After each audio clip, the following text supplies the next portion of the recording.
Hello, folks. This is Nick's Forecast, and today we're going to talk about carrybacks and some other stuff concerning real estate.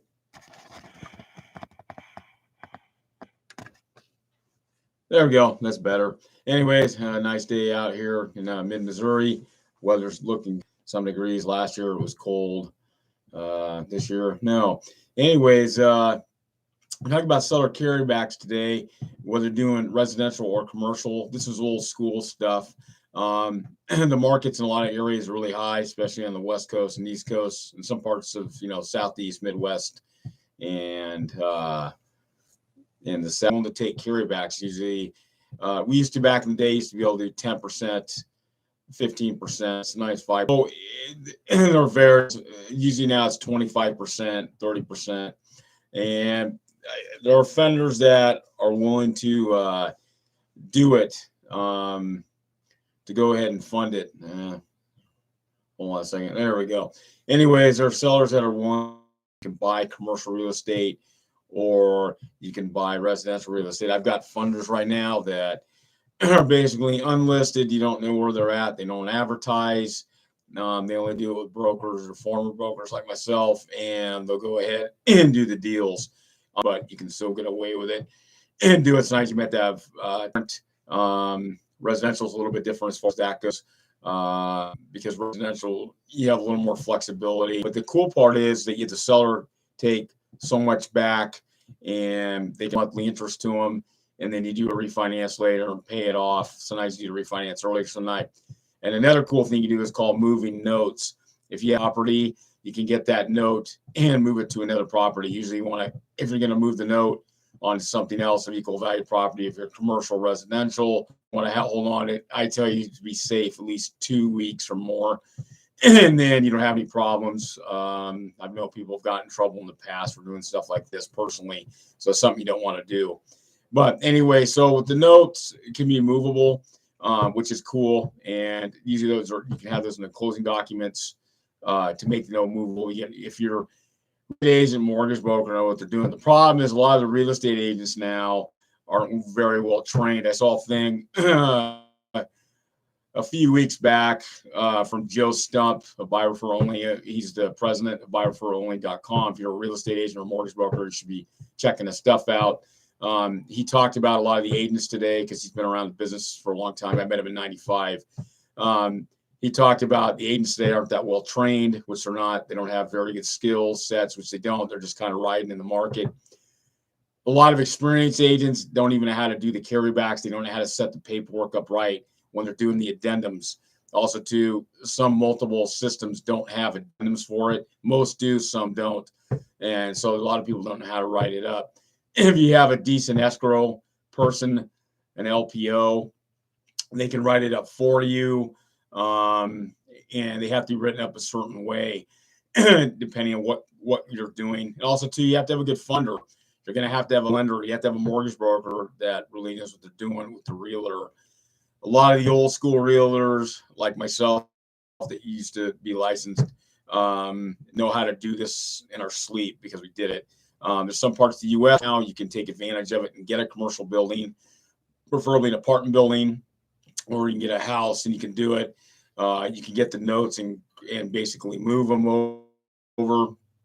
If you have properties, this is another good way. If your credit isn't very good, before 2008, things have loosened up in the last 3 years, especially in the last 2 years, because you got a lot of people in Wall Street. They've got a lot of cash.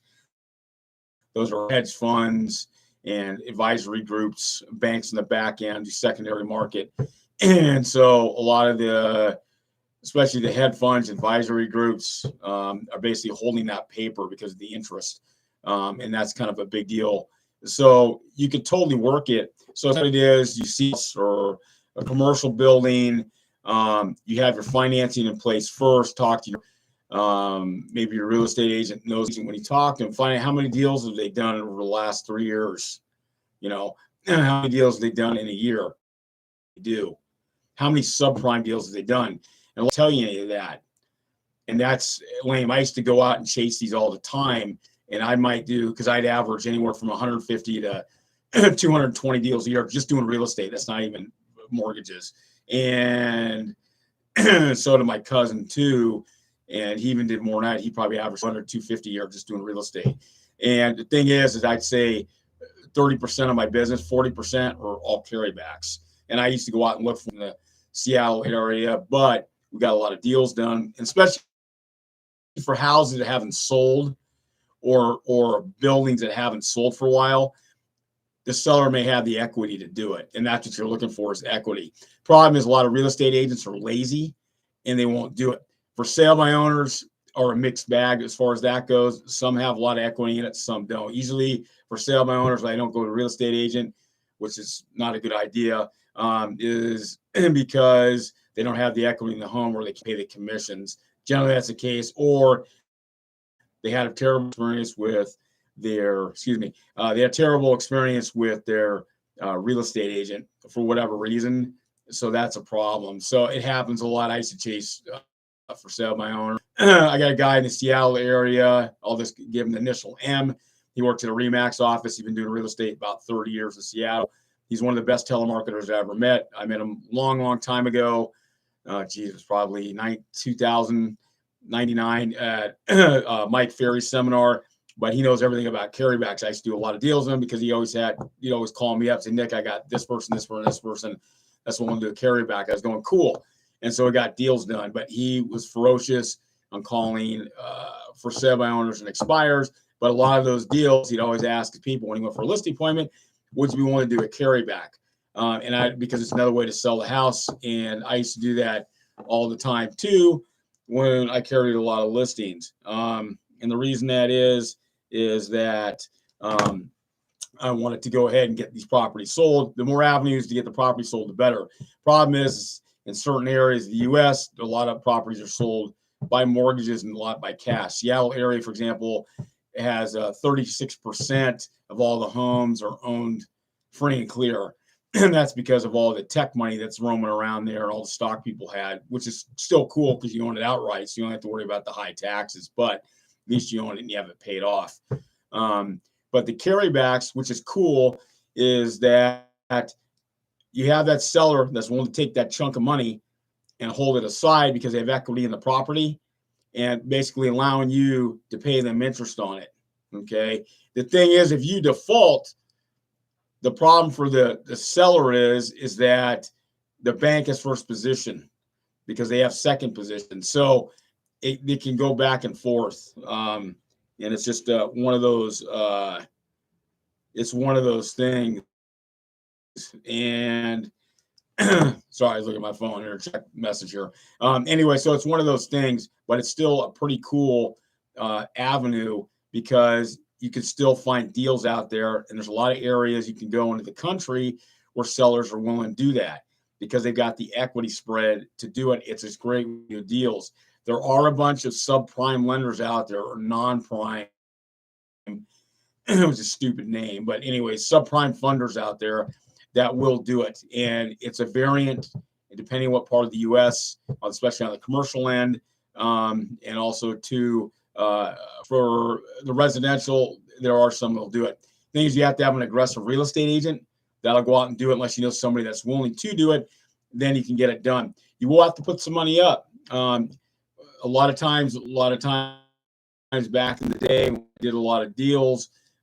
Basically, I would use basically a promissory note to set up the deal. I used to do that a lot anyways, but the promissory note is a promise you have to pay back at closing. So you don't want the promissory note too high, especially in areas where there's not super high value. If you're in the West Coast, if you're not in a country area, a lot of times you're going to have to put up the cashola. The East Coast, the same way. Certain parts of the Midwest, like in the Chicago area, yes. But there's still a bunch of areas where you can still buy. Even in Washington State, I can still find them. Even in the Seattle area in Puget Sound, I can still find carrybacks because there's homes that haven't moved. And there's a lot of equity in these properties, and the sellers want to dump them. Even in Seattle, in any part of Seattle, or Portland, or the Bay Area, or even LA County, or basically San Diego County, Orange County, you can still find them. They're still there. So a lot of it just has to do with the seller and how aggressive your agent is and how good your agent is at doing deals.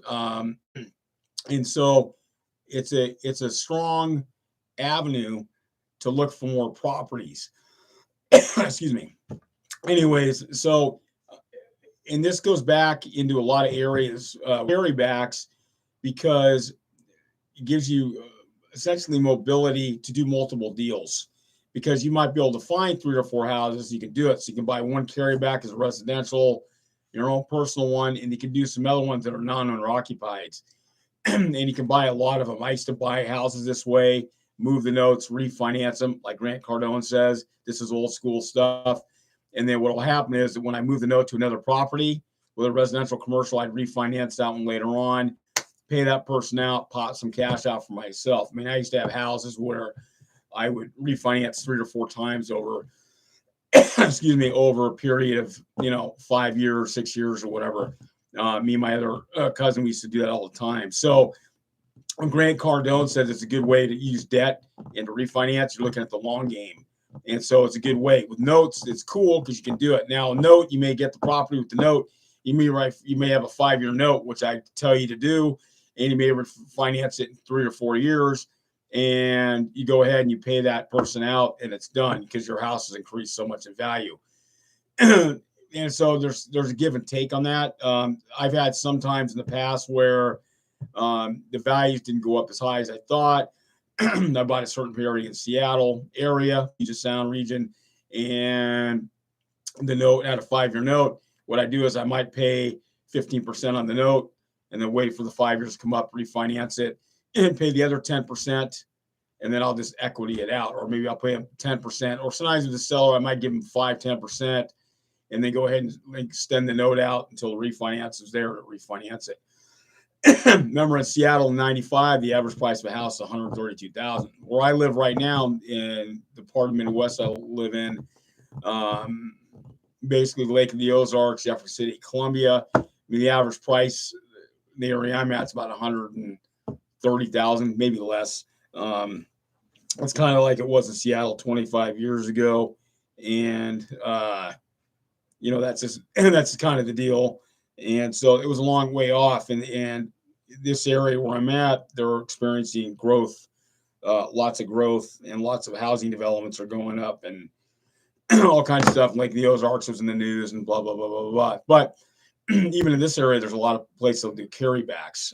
It doesn't matter if you're in Memphis, you can be in Texas and Dallas, San Antonio, El Paso, Plano, College Station, it doesn't matter. You can find them. So the thing is, a lot of it has to do with if you look for yourself or if you go ahead and have an agent. Now, here's another cool way. Excuse me. Got a little cold. There's another cool way to work it too. This is an old school way, is that you put together a postcard. You can do a letter, but I'd say postcard is more effective. And you go and you look for, let's say, housing, basically, where people have owned the house. They've been in them, let's say, over 15 years in a certain area. And you tell them the kind of specifics of what you're looking for. This is direct response marketing.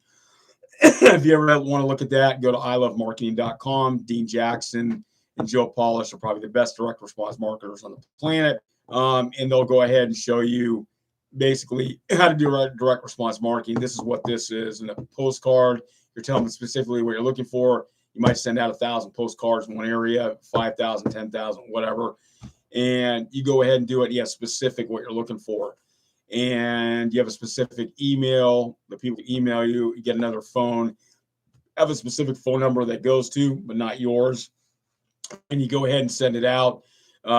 You can use a yellow with a black background, works good because it separates it, or you may use a color postcard. It just depends on what you want to do. So there's a lot of variables in that, but it's a good direct response piece if you set it up right. If you have any questions, go to nicksforecast@gmail.com. I can answer them for you. And so what you have to do is you're looking at different angles of buying properties. And this is old school subprime stuff, or what they call it the non-prime now. But there are people wanting to do it. I had another lender from California. I'm on their list, and they do subprime, alt-A, basically conventional stuff. and they just do variable stuff. But a lot of it has to do with what you're, what kind of financing you could get, especially if you don't have very good credit. This is the way to go. But like I said before, a lot of it has to do with your agent. If you do have a real estate agent or FSBO, or if you send postcards out in a certain area, to go ahead and find specifically what you're looking for. I tell you to go to ilovemarketing.com. Excuse me. Go to ilovemarketing.com and go back and start watching their stuff, and they'll talk about direct response marketing. It's just a good way to do it. Also, too, if you're in the Facebook groups, basically you can ask for specifically, you could make an ad for a specific area that you're in, doing Facebook, or some of the other, WeChat, Snapchat, Reddits, whatever. But you got to be specific in what you're looking for. But there are people that will respond if you do a Facebook ad. You look at some of the FrankKern.com, Frank Kern videos, and check those out. He's one of the digital masters. He lives in San Diego. He's from Georgia. He's good friends with Grant Cardone. But these are just things to look at to help you do that, to start studying direct response marketing if you send out mail. I'm a big proponent of mail. Me and my cousin, we used to send out 150,000 mailers a month in the Seattle area, and they're all specific for different things. We had it coded. We knew exactly what was going on. We get usually a 2 to 3% return, which is exceptionally high, but we knew what we were doing. But this is a way to find these type of houses where sellers will take carrybacks because you're asking for a specific thing. You might have someone that's lived in the house for 35 or 40 years. And if they get their price, which is great, they'll take a carryback. Good, I'll take the house, because you'll know it's going to go up, and all it needs to go up down the road as you build your credit up, or if you have good credit, you build it up. This is a way to do it. Or you're buying the house as an investment, wait 2 to 3 weeks after you purchase the house, and then go ahead and move the note and move it on to another property. And you can have your title company, escrow, lawyer. I would say get a lawyer and have them set it up and do it. Just make sure it's in the contract. And then that gives you more juice to go ahead and refinance something else. Yeah, and I always say consult your attorney. You get good real estate attorneys are everywhere. If you have questions on that, even in your contracts that you're doing, if you have a real estate agent, you can always put in your contract, you have 3 to 5 day review of an attorney. Just be specific. A lot of real estate agents don't like that because it's going to question them. But remember, the paperwork that these multiples have basically supports the brokerage. It does not support the agent. So you have to always remember that. If you have an attorney, real estate attorney, needs to put in some documentation that you want in that contract, you can do it. A lot of agents are going to fight you on it, but that's just the way it goes. The mortgage broker or mortgage broker, there's no banks willing to do this, because banks basically, they're just they're real tight on what they will and will not do. And I wouldn't go to a bank anyways. It's a mortgage broker type of deal. And basically, some of the brokerages, basically depending who they have on the background, who's doing the paper, that's buying it, that's, in other words, they're providing the money for you. They may kick out some stuff. They may add it. It just depends on what the attorney writes up. But do not be afraid to go to a real estate attorney or attorney that deals with real estate if you have some extra questions on it, because these agents don't know the paperwork that they're looking at. They don't know anything about the finance sections. They can't tell you anything, most of them. And it's just, a lot of them just are not well trained. There are a bunch of them that are well trained that actually know what the hell they're talking about, but that's few and far between, especially in the markets we're in right now, where things are moving real quick in certain areas of the U.S. It's just slammed through the paperwork. They have a lot of cash buyers. Most of them are all still financed, but the finance are simple FHAs, VA, not too much. Mostly, 3 to 10% down. It just depends on where you're at. If you're doing residential. Commercial, different deal. You're gonna have to put down 20% or more right now. Before, back in the day, 95 to 2000, I had lenders that would do finance commercial 100%. And so you could buy an apartment building, you could buy a building. It didn't matter. You could buy it 100%. And then they kind of went away. I had about 10 lenders that did that. Then it went to 5%. I had about 25, 30 lenders that did that. And slowly it kind of eroded as we kept going towards 2008. But because that's when the subprime crash happened. But for a long period there, you could get away with a lot because the subprime was so good. Those days are kind of here again. I'm always worried about the bubble that could burst, but it's just one of the things you can't control. But carrybacks are a good thing. Basically, you're going to have some money in the bank, but you can get the seller to take most of it. A lot of it has to do with earnest money and how the contract's written up. But, you can get right now 20, 25, 30% right now for carryback. A lot of it's your mortgage broker. A lot of these mortgage brokers only do vanilla stuff. They don't do a lot of non-prime type of funding. But anyways, you let me know if you got a commercial residential. I do have funders we can hook you up with. Go to nicksforecast@gmail.com. It's down there in the description. Also, too, if you want to go to Prime Capital Management Inc.com, you can go there. You can leave a message there. We can hook you up there. I am going to be building out nicksforecast.com, leastfundsusa.com, and then proofoffunds.net. And so these are all going to be different areas that we do. And so there's a lot of opportunity out there right now in the subprime. Even though some markets are really hot, there's still opportunity in there. I could go anywhere in the U.S. and I could find sellers that are willing to do stuff. Even if I paid full price, no big deal, as long as I can get the note for 3 to 5 years, preferably 5 years, we're good to go. You own a bunch of properties. It's cool. The better way to buy. Sometimes you can get over on more stuff and you can kind of move things around. But what I'm trying to impress upon you is look around for other ways that you can do deals. Talk to different mortgage brokers. They all want to pull your credit, so don't let them do it. Find out what loans they have available first. Look at all the stuff they do. If they're only doing vanilla stuff, VA, basically Freddie Mac, certain Fannie Mae loans, conventional stuff, then you probably want to get away from that mortgage broker. It doesn't mean they're not good, but they're only doing lightweight stuff. And so, because they don't want to do the heavyweight, even the heavyweight. Now you have to listen to this very importantly. The heavyweight stuff, the subprime, you're going to get charged on it, and they're going to charge you. But the thing is, it's worth it because they're going to get you the property and get it funded for you. So if they charge you 3 points or 4 points or whatever, don't be afraid to go with it. You'll be able to write some of it off, only a certain amount, but there'll be other things you'll be able to write off. But the thing is, it's worth it for you because you'll get the properties. So I just want to impress upon you. Sorry about this. Okay. I just want to impress upon you that there's money out there to fund deals. There are other ways to fund deals. So don't be pigeonholed. The problem is a lot of people get pigeonholed in that mindset. Also, too, like Grant Cardone says, the low ball game. When you're buying with a carryback, you're going to pay full price. So you have to get out of that mindset. There's a lot of people who want to low ball stuff. In that, I used to have people like that. I'd boom them off. I wouldn't work with them because a lot of times it's no good for you. It's a waste of time. I don't like time wasters. Real estate agents don't like it. Mortgage brokers don't like it. So if you're going to be a time waster, it's not worth it for you. If you're serious about it, then it's worth it. You're going to have some cash.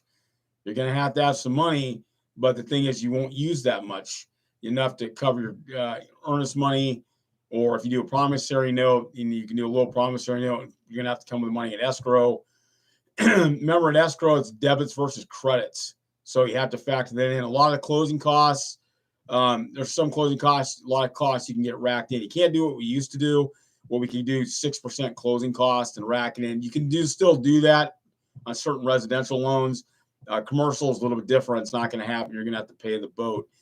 There are some commercial loans where they might take 2% of closing costs, 1 to 2%, which is cool. You just take advantage of it and throw it all in. But don't be afraid to pay full price or something if you can get a carryback. It's just a good way to go. If you're going to live in it, great. If you're going to run it out, great. You just have to factor that in. But it's thinking outside the box. And I see a lot of stuff out there all the time where there's not a lot of outside the box thinking. It's a slam, bam, here you go. But the real estate agents aren't as well trained anymore.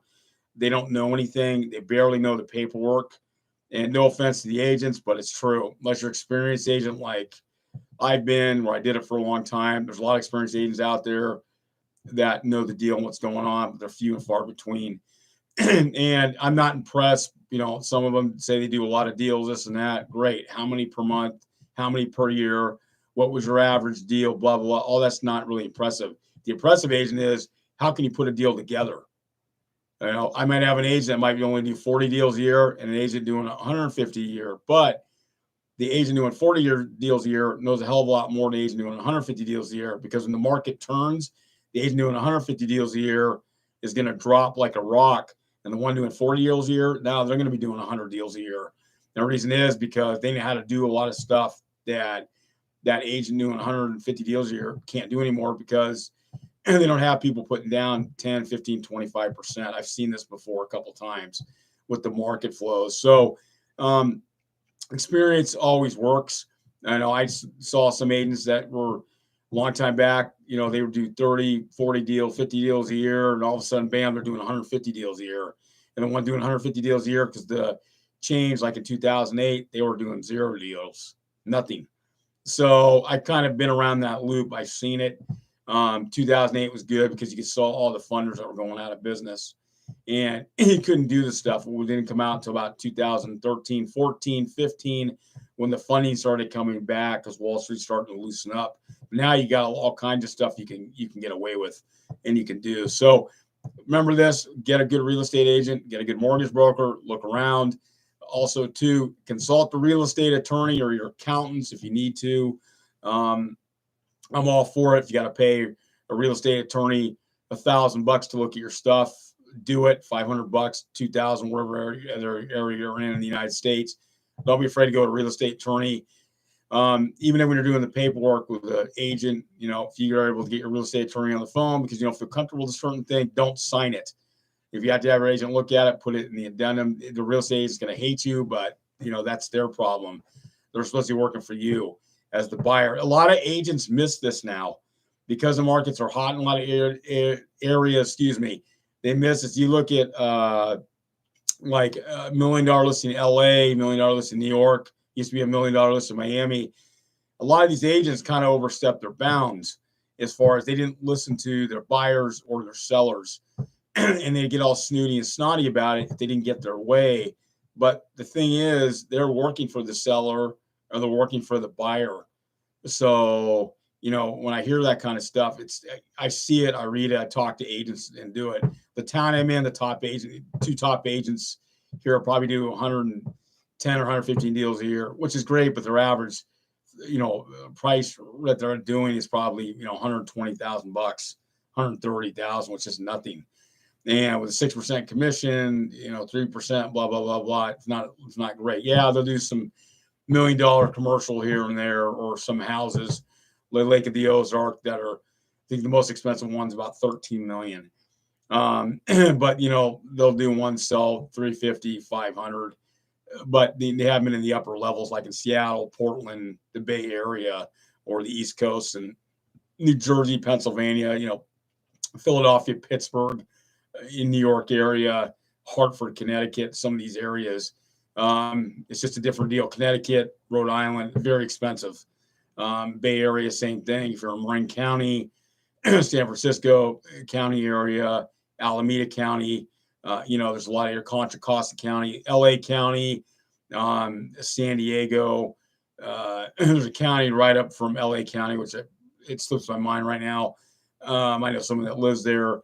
It's a pretty good county because you can get stuff pretty inexpensively still. For LA, you have to drive further out, but who cares if you live there if you get a better deal. So these are just things for you to consider. But there are still deals out there you can get. You can still get carrybacks. You can still get the subprime financing. You can still do stuff. So anyways, this is it for me today. It's Nick's Forecast. You'll keep seeing me come on here talking about stuff eventually down the road. I'll have stuff for you to download. You can buy online, coaching club stuff. I'll be able to help agents, mortgage brokers, being able to help out the common Joe that just wants to learn how to buy. But I always support the other ones like GrantCardone.com. He's got some of the best stuff out there. And he has a real estate podcast he does on Mondays. I always tell everybody to watch it.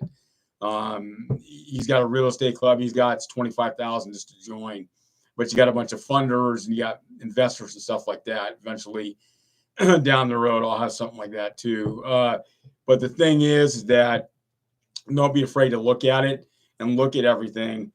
Reading books is great. Looking the stuff online and just checking the stuff out, reading the Wall Street Journal, reading the real estate section, going through it. But there's a lot of cool stuff out there that you can better yourself with and do it. Just being a common person, just trying to, and common, I mean, just a regular investor, you're trying to buy your first house. Doesn't matter. Real estate's real estate. One of these days, I'm going to get into tax auctions again, big time, especially in rural areas, outside of big cities. They happen once a year, and those are good deals. But also, too, a deal like that, you could buy some of these houses, fix them up, and you keep them as rentals. But some of these ones you might sell off, but you could do a carryback for yourself. And you might do, or you do a land contract and keep it.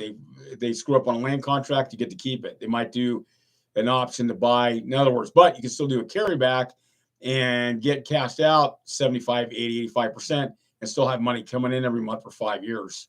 So these are just things to consider.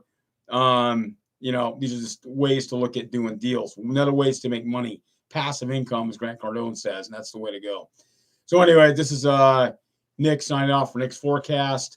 You guys have a good one on this December 30th. And if you get a hold of me, emails down at the bottom, the website. And see you next time.